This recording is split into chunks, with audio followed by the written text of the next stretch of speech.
అందరికీ నమస్కారం అండి. ఈరోజు మనం సిఎన్ చంద్రశేఖర్ గారు రచించిన అమ్మాయిలు జాగ్రత్త అనే ఓ చక్కటి కథను విందాం. ఇక కథలోకి వెళ్దాం.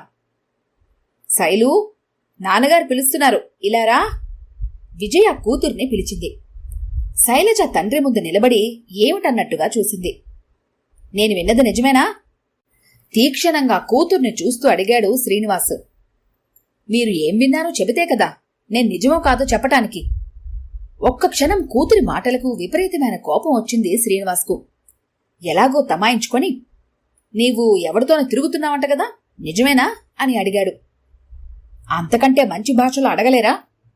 నోర్ముయ్, ఏమిటో మాటలు, చిన్న పెద్ద లేకుండా కూతుర్ని మందలించింది విజయ.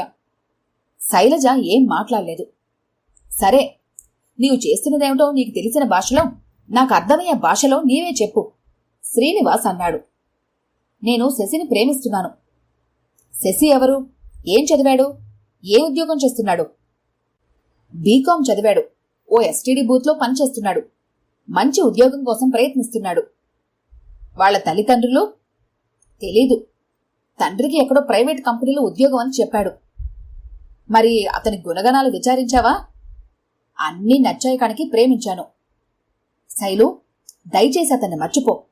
నేను నీకు మంచి సంబంధం చూసి పెళ్లి చేస్తాను. నేను కోరేది నీ సుఖమే కదమ్మా, కళ్ళనీళ్లతో అన్నాడు శ్రీనివాసు.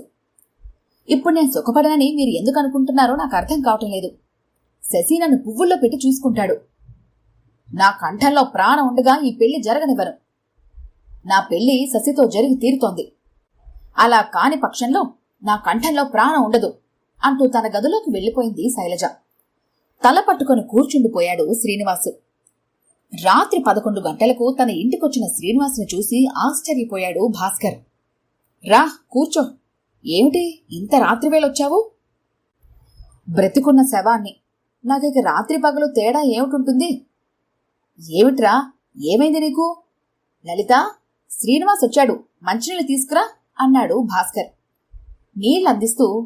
ఏమిటన్నయ్యా, ఎందుకలా ఉన్నారు అని అడిగింది లలిత. ఇంట్లో జరిగిందంతా చెప్పాడు శ్రీనివాస్. ఒరే భాస్కర్, నేను శైలుని ఎలా పెంచానో, ఎలా చూసుకున్నానో నీకు తెలుసు. అది రోజు వాడి ప్రేమ మైకంలో మునిగి తండ్రిని కూడా చూడకుండా ఎలా మాట్లాడిందనుకున్నావు? అనుక్షణం నన్ను అంటి పెట్టుకుని నానా నాన్న అంటూ నా వెనకే తిరిగే శైలుయేనా ఇలా మాట్లాడింది అని నాకే ఆశ్చర్యంగా ఉంది. చెప్పరా, నన్నేం చేయమంటావు?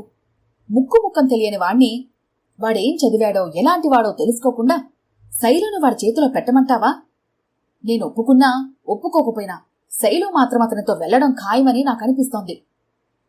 నీవు ఆందోళన పడద్దు. నేను శైలుతో మాట్లాడతాను. ఆ వయసులో వాళ్లకు భవిష్యత్తు గురించి ఆలోచన గాని, తల్లిదండ్రుల మాటల్లోని ఆరాటం గాని అర్థం కాదు. నేను మా వాళ్లకు చెప్పి అతని గురించి తెలుసుకోమంటాను. అతను మంచివాడే అయ్యి చదువుకున్నవాడై ఉంటే నీవు మరేం ఆలోచించకుండా వాళ్ళిద్దరికీ పెళ్లి చేశాయి. ఈ రోజుల్లో కూడా కులాల గురించి పట్టించుకోవద్దు. అతనికి ఒక మంచి ఉద్యోగం చూపించడం నాకు సమస్య కాదు. నేను ఆలోచించేది అతని క్యారెక్టర్ గురించే. శైలు లాంటి డిసిప్లిన్ గా పెరిగిన అమ్మాయిని బుట్టలో వేసుకున్నాడంటే అతను అలాంటి విషయాల్లో మంచి ఎక్స్పర్ట్ అని నాకు అనిపిస్తోంది. అఫ్కోర్స్, ఈ డిపార్ట్మెంట్లో ఉద్యోగం వల్ల నాకు అందరినీ అనుమానించడం అలవాటైపోయిందనుకో. ఎనీవే, రేపు మా వాళ్లకు చెప్పి అతని గురించి వాకబు చేయమంటాను. 2 రోజుల్లో నాకు వివరాలు అందుతాయి. నీవు నిశ్చింతగా ఉండు.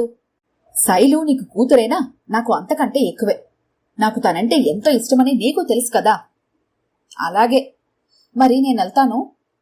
శ్రీనివాస్ ముఖంలో ఇంకా ఆందోళన తగ్గకపోవటంతో, పద, నిన్ను డ్రాప్ చేస్తాను అంటూ స్కూటర్ బయటికి తీశాడు. పక్క వీధేగా, నేను వెళ్తానులే. పర్వాలేదు అంటూ శ్రీనివాస్ని ఇంటి దగ్గర దింపి, నీవు శైలితో ఈ విషయంలో ఇంకేం మాట్లాడుకు. మళ్లీ గొడవలైతే అతని దగ్గరికి వెళ్ళిపోవచ్చు. మేజర్ కాబట్టి మనం ఏమీ చేయలేము. నీ సమస్య నా సమస్యలా భావించి నీ ప్రాబ్లం సాల్వ్ చేస్తాను.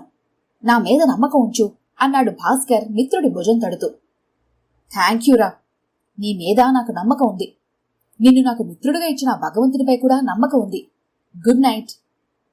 ఏమిటండి, ఏమిటిలా ఉన్నారు? ఆ అబ్బాయి వివరాలు తెలిసాయా? లలిత అడిగింది. అవునన్నట్టుగా తలూపాడు భాస్కర్. మరి చెప్పరేమండి, ఎలాంటివాడా అబ్బాయి? అన్నయ్యకు ధైర్యం చెప్పి మీరిలా అయిపోయారేమిటండి? నేను డీలా పడలేదోయ్, ఆలోచిస్తున్నానంతే. ఆ అబ్బాయి డిగ్రీ కూడా పూర్తి చేయలేదట. సిగరెట్లు, త్రాగుడు, అమ్మాయిలు ఒకటేమిటి, అతనికి లేని వ్యసనం లేదట.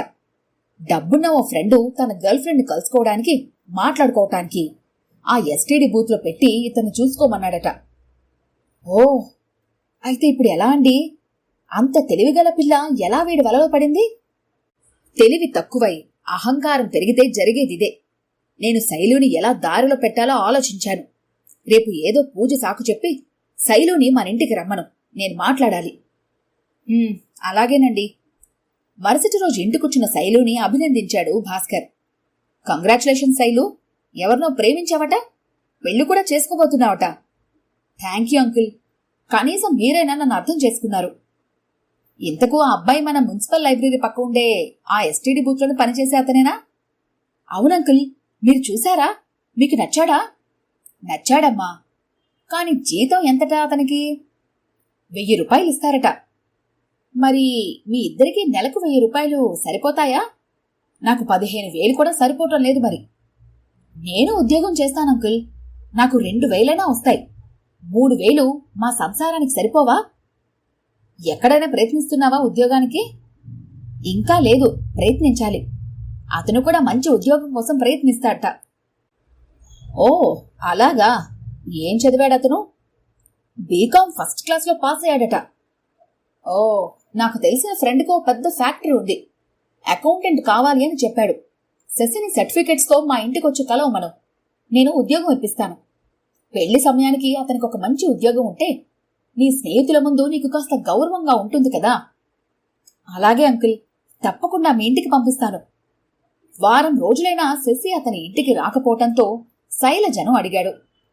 అతనికి రికమెండేషన్లతో ఉద్యోగం తెచ్చుకోవటం ఇష్టం లేదట అంకుల్, అతను చాలా ప్రిన్సిపల్డ్.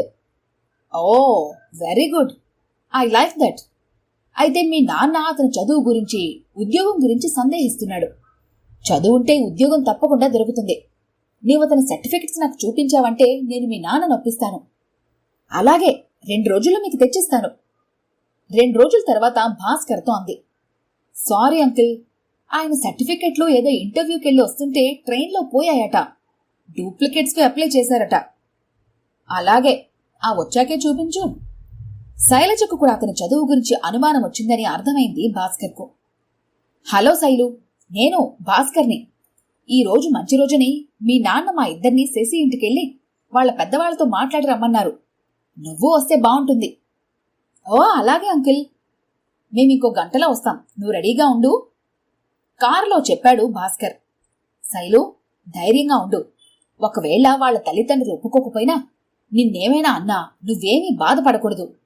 కీడెంచి మేలంచాలి కదా. సుబ్రహ్మణ్యం గారి ఇల్లు ఇదేనా అండి? బయట నుంచి శశిధర్ తల్లిని అడిగాడు భాస్కర్. అవునండి, మీరు? నా పేరు భాస్కర్. నా ఫ్రెండ్ కూతుర్ని మీ అబ్బాయి శశిధర్కి అడుగుదామని వచ్చాము.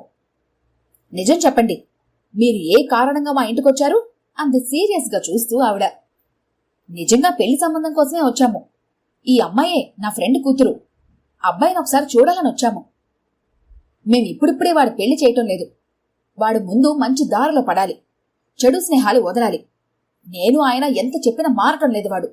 ఈ పరిస్థితుల్లో ఇంకో అమ్మాయి గొంతు కొయ్యటం నాకిష్టం లేదు. మీరు మరో సంబంధం చూసుకోండి. ఆ మాట అంటున్నప్పుడు ఆమె కంట్లో నీరు తిరిగింది. మీరు బాధపడకండి, అబ్బాయి తప్పక మారుతాడు. ఆ భగవంతుణ్ణే నమ్ముకోండి, మేమొస్తాము అంది లలిత. ముగ్గురు ఆమె దగ్గర సెలవు తీసుకున్నారు. దారిలో ఓ హోటల్ ముందు కారు ఆపాడు భాస్కర్. టిఫిన్ ఆర్డర్ ఇచ్చారు ముగ్గురికి. తర్వాత శైలజతో అన్నాడు. చూడమ్మా శైలు, నీ శ్రేయోభిలాష్గా నేను చెప్పేది విను. పూర్తిగా విన్నాక నీ నిర్ణయం చెప్పు.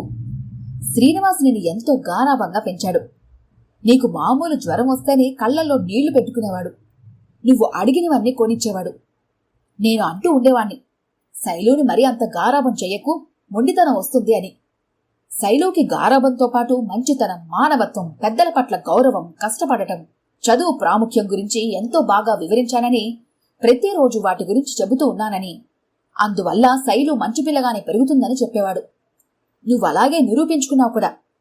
కాని కొందరు ఆడపిల్లల్లా నువ్వు ఒక్క ప్రేమ విషయంలోనే పప్పులో కాలేశావు.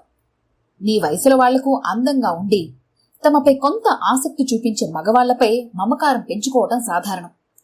కొంతమంది తల్లిదండ్రుల హెచ్చరికలతో మనసు మార్చుకుంటారు.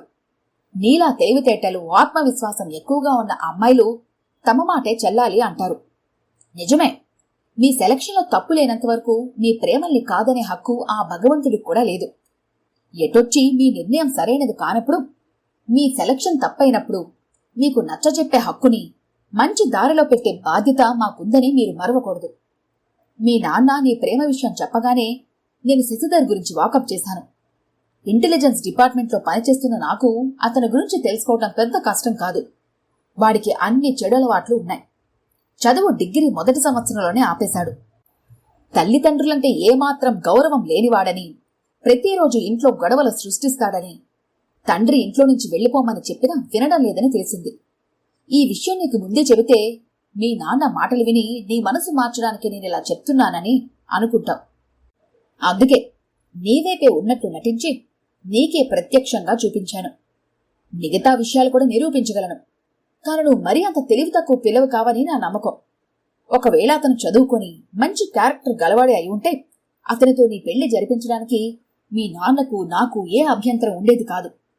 మాకు నీ క్షేమం, ఆనందం ముఖ్యమని గ్రహించు. జరిగింది మర్చిపో. ఎంఏకో ఎంబీఏకో అప్లై చెయ్యి. హాయిగా చదువుకో. ఈలోగా మీ నాన్న మంచి సంబంధం చూసి నీకు పెళ్లి చేస్తాడు. చూడమ్మా శైలు, శశిధర్ తల్లితో మనకు ఇదివరకు పరిచయం లేదు.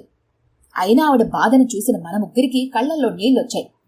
అటువంటిది రేపు నీకు అతనితో పెళ్ళై నీవు అలా బాధపడుతుంటే మాకు, ముఖ్యంగా మీ అమ్మా నాన్నలకు ఎలా ఉంటుంది చెప్పు?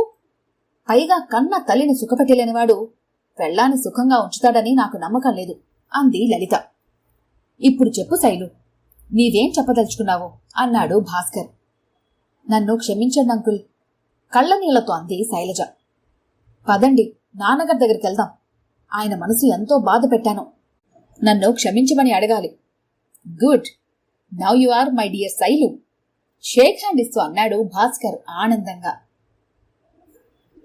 ఈ కథ కనుక మీకు నచ్చినట్లయితే లైక్ చేయండి, షేర్ చేయండి. మరిన్ని ఇంట్రెస్టింగ్ కథల కోసం మా ఛానల్ని తప్పకుండా సబ్స్క్రైబ్ చేసుకోండి.